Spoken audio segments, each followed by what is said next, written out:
Bueno, pues nuevamente gracias por su hospitalidad en esta entrevista para el programa México en su memoria.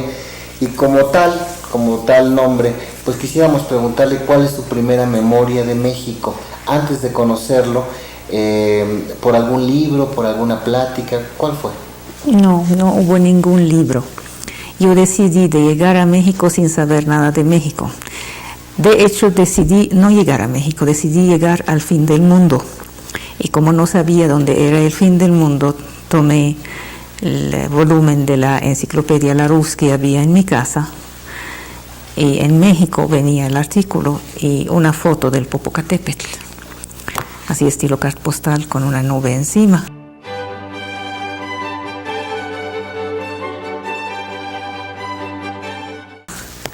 Fue la primera cosa que he leído sobre México en mi vida. Lo que pasa es que todo empezó con un error histórico.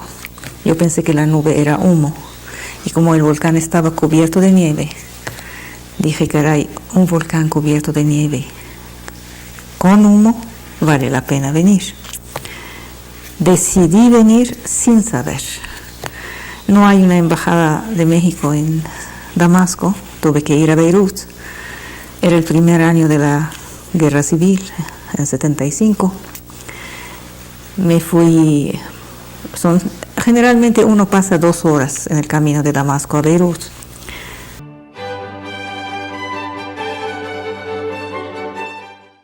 Pasé 9 horas porque había que pararse bajo los golpes y las bombas y los disparos y cosas así.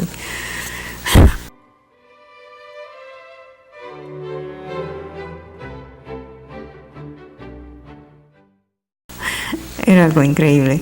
Llegué a la Embajada de México y ahí me recibieron, yo recuerdo, 2 personas.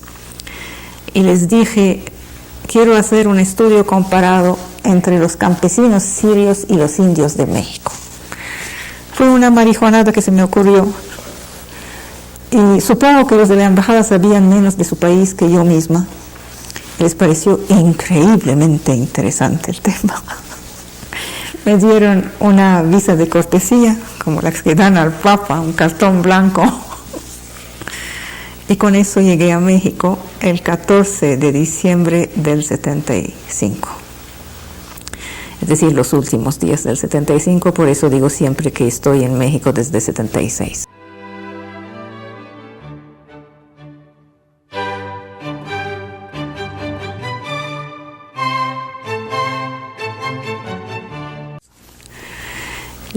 El primer recuerdo no es muy halagador. Yo llegué al aeropuerto. Era la época en que los libaneses que tenían familia en México dejaban su país para venir a refugiarse con su familia. Repito, es el primer año de la guerra civil que iba a durar 17 años. Entonces el avión venía de París lleno de libaneses. Yo llegué sin saber una palabra de español. El policía del aeropuerto tomó un pasaporte sirio que empieza de derecha a izquierda, al revés de ustedes. Una cosa que es ilegible, por supuesto. Pero además con una visa de cortesía, pues, ¿de dónde la sacó esta? Y como yo no podía explicarme, él escogió la solución fácil, me puso del lado y empezó a hacer pasar a la gente. Primer avión, segundo avión, tercer avión, y yo esperando. Entre los que venían a recibir a sus familias había un joven libanés que esperaba ver a los suyos en el avión y no llegaron en este avión. Pero me vio a mí y bueno, una mujer que no sabe hablar. Le salió lo varón. No sé qué dijo al hombre del aeropuerto, pero sí vi que sacó un dinero de su bolsillo, lo puso en la mano del policía y en 2 segundos yo ya estaba con mis maletas, con el sello y todo.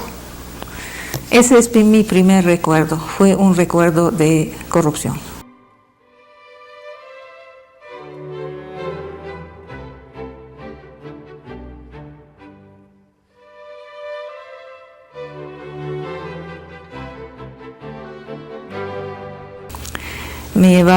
Me llevó este joven a un hotel en el centro, que recuerdo hasta ahora se llama el Castropol.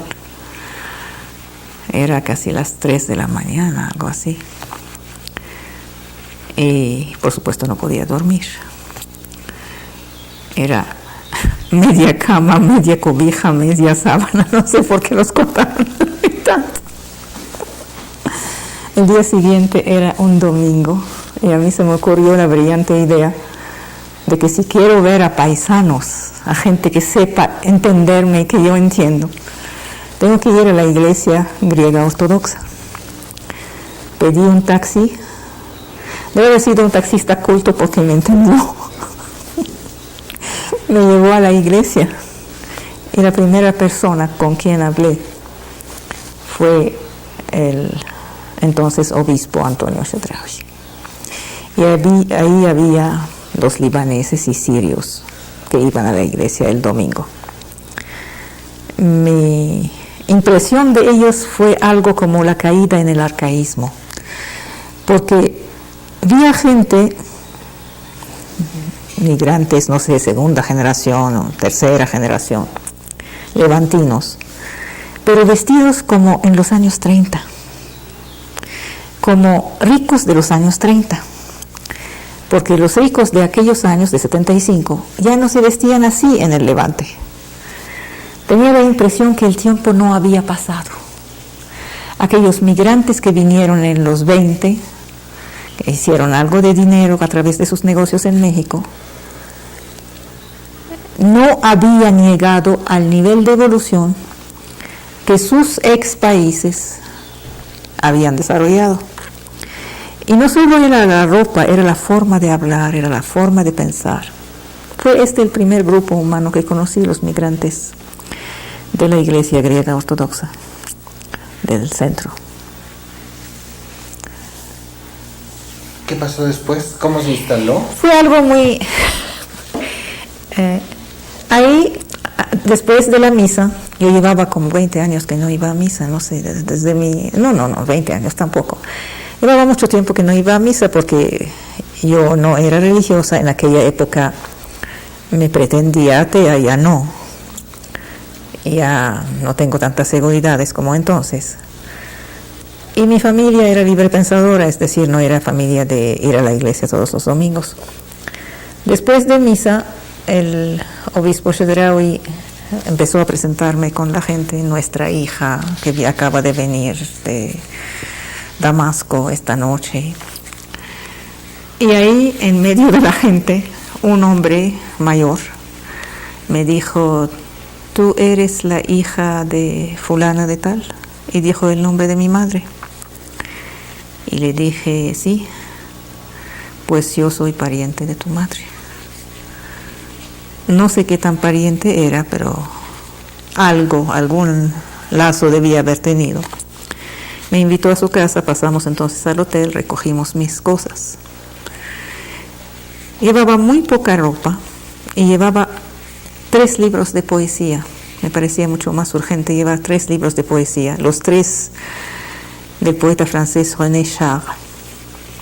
No llevaba ninguno de mis 2 libros, fue después que cuando mi madre y mi hermana vinieron me trajeron mis 2 libros anteriores que había publicado antes de venir a México. Eso es lo que llevaba conmigo. Me llevó a su casa, ahí aguanté creo como 2 semanas. A los 13 días de estar en México, el 27 de diciembre, conocí al hombre que iba a ser mi marido, el padre de mi hijo. Yo tomaba el autobús todos los días, veía lo que decía el autobús, Tacubaya. Iba hasta el final de la línea, me bajaba, empezaba a dar vueltas. Volví a tomar el mismo autobús y regresaba.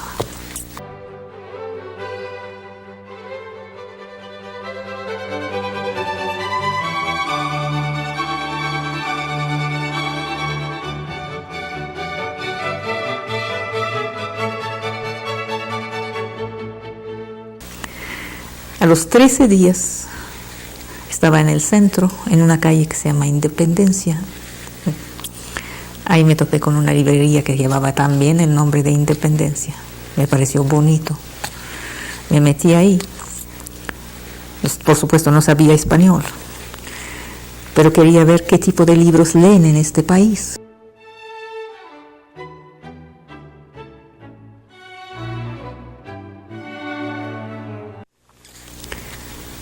Empecé a buscar en la sección de poesía y había ahí un hombre de rasgos indígenas con una niña chiquita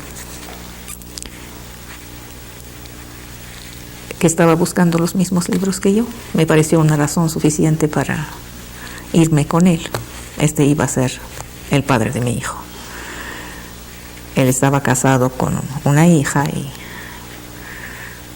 se fue conmigo. A mí me pareció una cosa extraordinaria que alguien deje lo que tiene para irse conmigo. Jamás me había pasado antes. Después me enteraré que en México hacen esto todo el tiempo, ¿verdad? No tanto por amor, sino por irresponsables. Pero entonces no lo sabía. El primer mes, como no sabía español, él hablaba y yo escuchaba. El pobre pensó que eso iba a durar toda la vida, pero yo al mes ya empecé a hablar y ya no dejé de hablar, y entonces él se cayó. Y así fue. ¿Cómo publica su primer libro? Eso duró muchísimo más, ya vino mucho después. ¿En qué año fue? El primer libro en español, que fue el tercero mío. Mi primer libro lo publiqué en París, en francés.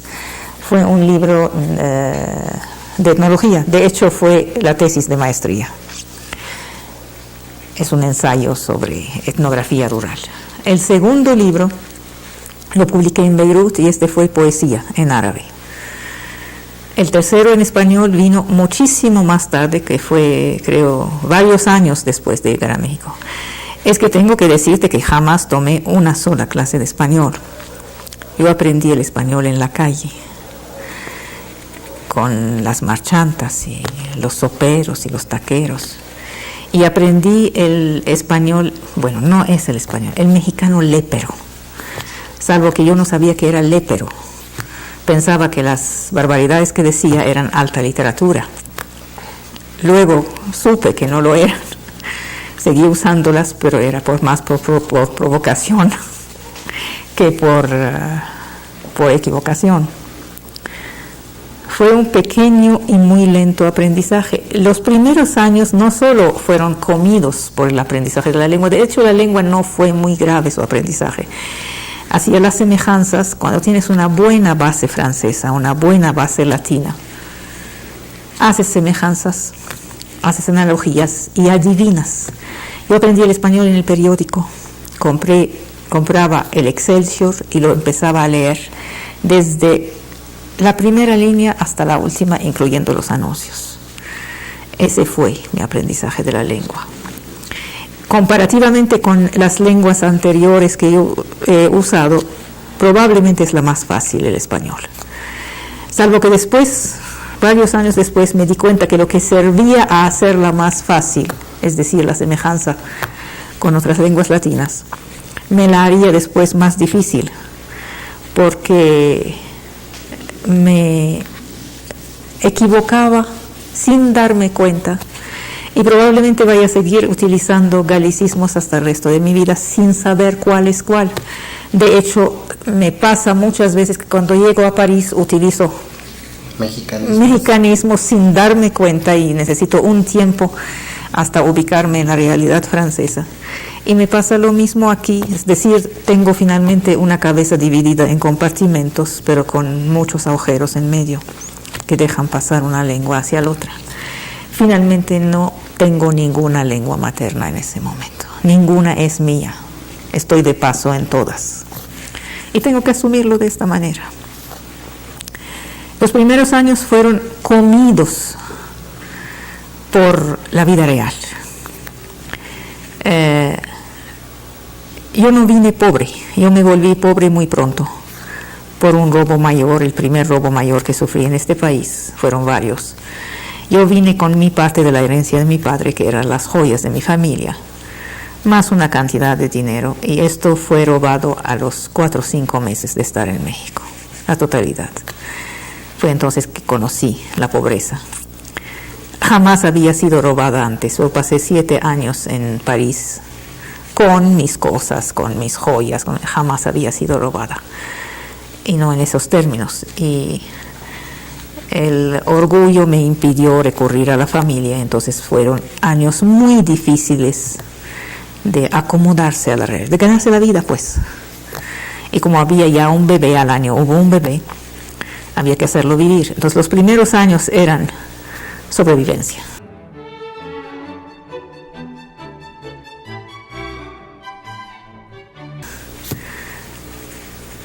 Es más, los 2 primeros años casi del niño, prácticamente no leía ni escribía.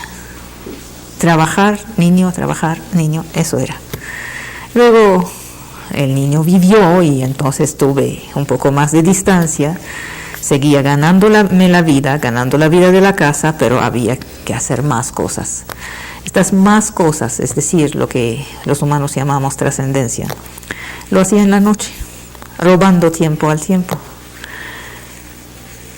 El primer libro que saqué, me lo sacó la Universidad de Sinaloa, fue un conjunto de poemas.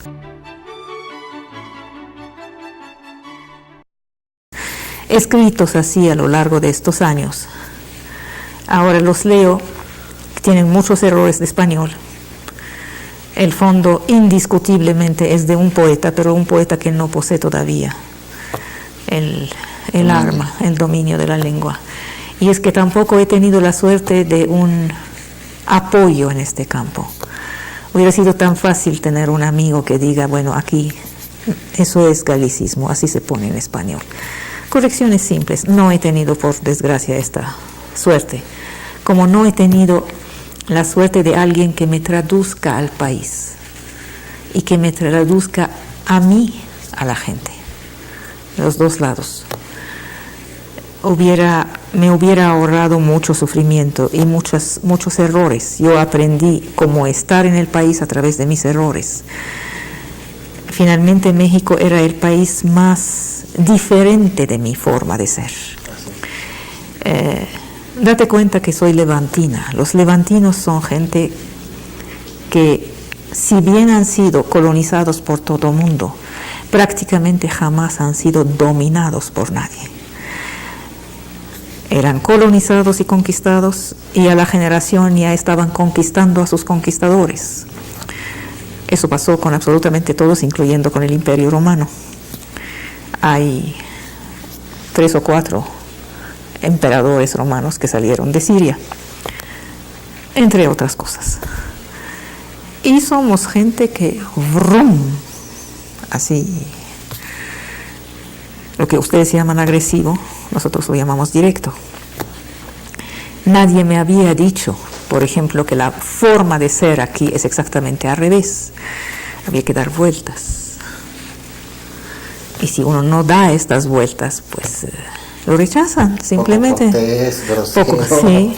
Y no lo aceptan, no lo quieren. ¿Quién se cree? Bueno, todos esos errores, absolutamente todos los cometí. No me ahorré ninguno. Y aprendí que eran errores por la reacción que suscitaba, por el rechazo, la antipatía que suscitaba.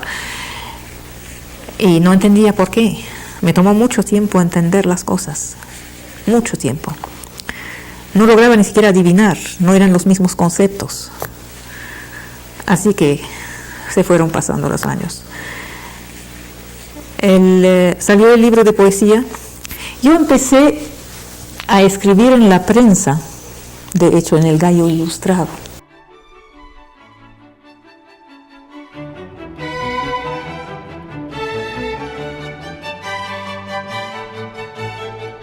Empecé a trabajar, a escribir en el Gallo Ilustrado, primero cosas de Medio Oriente, literatura, política, traducción de poemas, presentación de autores que a mí me gustaban.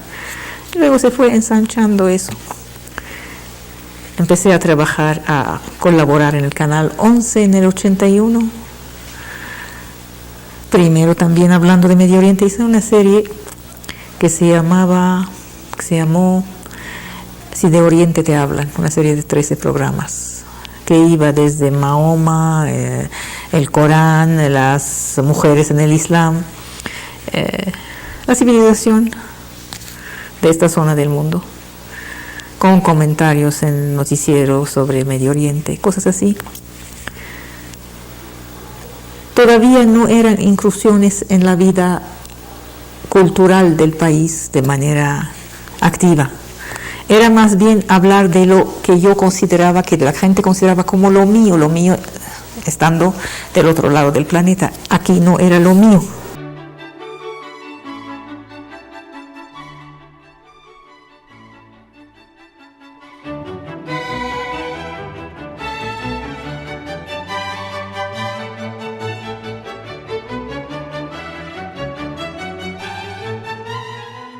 Fue hasta mucho después que empecé a considerarme como ya parte de aquí, como que ya no hay vuelta atrás. Había que empezar a saber más de aquí, no contarlo de allá, porque incluso la memoria empezaba a ser frágil. Esos eran los años de la guerra civil, los años de la dictadura. Yo no he vivido ni una ni otra, ni la guerra civil en el Líbano, ni la dictadura en Siria. Y mi memoria era frágil, era antes de. Sí había un conocimiento de vida y académicos serios, pero hasta aquí, no más. Supongo que esto pasó también a muchos emigrantes españoles, estaba en medio de dos aguas, ni de aquí ni de allá, no estaba aún naturalizada.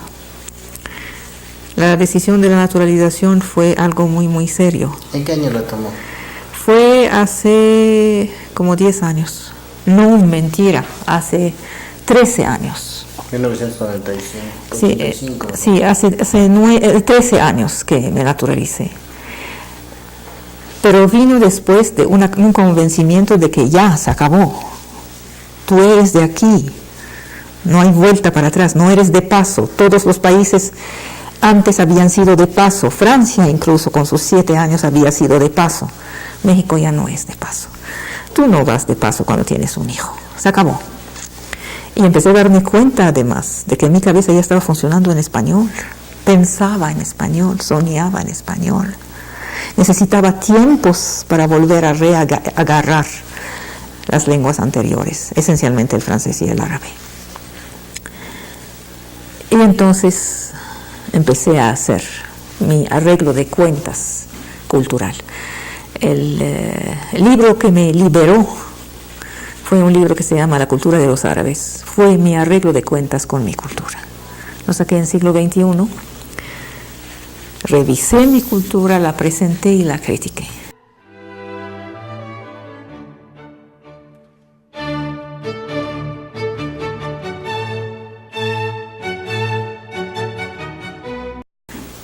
Fue un parto. Y después de eso ya empezaron a salir los libros ya como agua.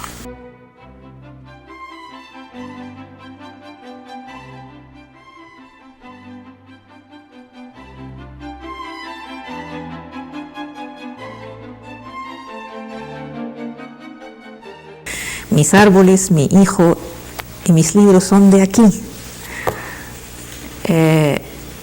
Antes el tiempo fue muy largo, antes de que me hiciera la idea de que ya soy escritor en español. Era escritor, pero no tenía lengua. ¿La cultura árabe en qué años? La cultura de los árabes fue hecho en 88 y salió en 89. Y me dieron un premio y me la creí. Yo pensé que los premios aquí eran como en Francia, pues que te dan el Goncourt y ya la hiciste. Luego me di cuenta que había más premios que frijoles y que no significan absolutamente nada. Pero permitió que me saliera de mi concha. Y además me liberé personalmente de una relación familiar que estaba mala, que no funcionaba. Y a partir de ese momento empezaron a salir los libros con una cadencia muy rápida. Libros de creación y libros de divulgación. Prácticamente el 90% de la obra escrita se hizo después de la cultura de los árabes. Los primeros 10 años de mi vida en México fueron tuvieron como producción el librito de poesía que me sacó la Universidad de Sinaloa y un pequeño coso que era una entrevista con Yasser Arafat, que no considero como libro, pues fue un pequeño ejercicio periodístico y se acabó. Es después que vino todo lo demás.